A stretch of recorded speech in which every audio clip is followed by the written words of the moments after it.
नवी मुंबईमध्ये 500 बेडचं super speciality hospital होणार आहे।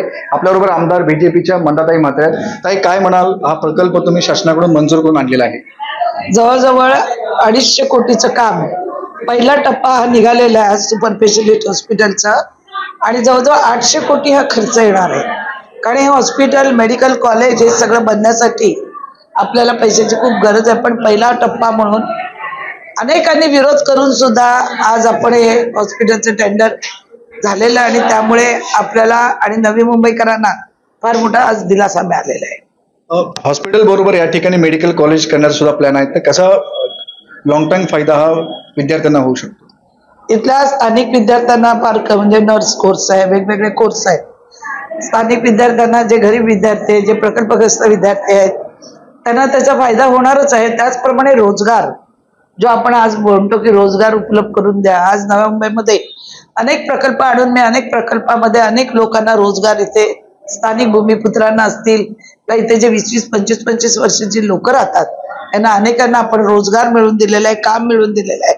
महानगरपालिकेमध्ये बघाल, हॉस्पिटलमध्ये बघाल किंवा शिडकोत बघाल, परिवहनमध्ये बघाल किंवा झाडू खात्यात असेल, माळी कामात असेल, सगळ्यात 14 पासून जास्तीत जास्त मुलं ही आपण कामाला लावलेले आहेत। पूर्वी असं नव्हतं, पूर्वी 5 लाख द्या, 10 लाख द्या तेव्हा रोजगार मिळत होता, पण आज लोकांना माहिती पडायला लागलं की आज हे हॉस्पिटल झालं तर हजारो लोकांना, मग रिक्षावाला असेल, पाण्याची बाटली विकणारा असेल, नारळ पाणी विकणारा असेल, यापासून त्यांना रोजगार इथे प्राप्त होणार आहे। आपण जर पाहिलं तर मेडिकल शिक्षण घेण्यासाठी लाखो करोडची फी खासगी कॉलेजांना द्यावी लागते, तर इथे डायरेक्ट फ्री मध्ये मुलांना शिकता येणार आहे।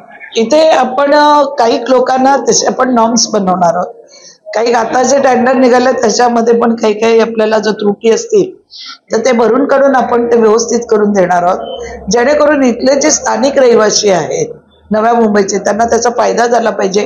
कोविड काळामध्ये जे आमचे हाल झाले, आमच्या लोकांना ऑक्सिजन मिळत नव्हतं, व्हेंटिलेटर मिळत नव्हतं, त्याच्यानंतर ॲम्ब्युलन्स मिळत नव्हतं, त्यामुळे मी 5 कोटीचं ॲम्ब्युलन्स आणून दिला। 8 त्याच्यानंतर आपण 25 ते 30,000 लोकांना वॅक्सिन दिलं। आदरणीय आमचे नरेंद्रभाई मोदीजी पंतप्रधान, त्यांच्या आशीर्वादाने आपण कोविड काळामध्ये कशी तरी नवी मुंबईला साथ दिली। त्याच्यात आपण ऑक्सिजन प्लांट तयार केला, व्हेंटिलेटर दिलं। त्यावेळीच ही गरज वाटली की आपल्या महानगरपालिकेची हॉस्पिटल का नाही, मुंबईला आहेत, ठाण्याला आहेत, मग नवी मुंबईत का नाही? पूर्वी हॉस्पिटल बनलं होतं पण ते काही लोकांनी फोर्टिसला विकलं आणि आता हे हॉस्पिटल होऊ नये म्हणून 2 वर्ष अधिकाऱ्यांना दमदाटी देणं, अधिकाऱ्यांना सांगणं ही फाईल करूच नका, आचारसंहिता लागू द्या। मग कालच 4 दिवसापूर्वी मी माननीय मुख्यमंत्री साहेबांना भेटली, उपमुख्यमंत्र्यांना भेटली, त्यांनी सांगितलं का हॉस्पिटलची फाईल पुढे येत नाही, कारण काय, ताबडतोब करा। शिडकोकडून आपण जवळजवळ इतके पैसे 107 कोटीचे 60 कोटी माफ करून घेतले। इतकं सगळं केल्यानंतर सुद्धा की आम्हाला खेळायला मैदान नाही म्हणून काही संघटनेला पुढे करून तो एक स्टंट केला। आपण बेलापूरला खेळाचं मोठं स्टेडियम बनवत आहोत आणि त्या स्टेडियम मध्ये मग तुम्ही क्रिकेट खेळा, हुतुतू खेळा, कबड्डी खेळा, कुस्ती खेळा, त्याच्यासाठी एक मोठं आपण जवळजवळ आता 20 कोटी रुपये आपल्याला शासनाने दिलेले आहेत, ते सुद्धा मंजूर करून आणलेले आहेत, ते सुद्धा लवकरच त्याचं भूमिपूजन होणार आहे।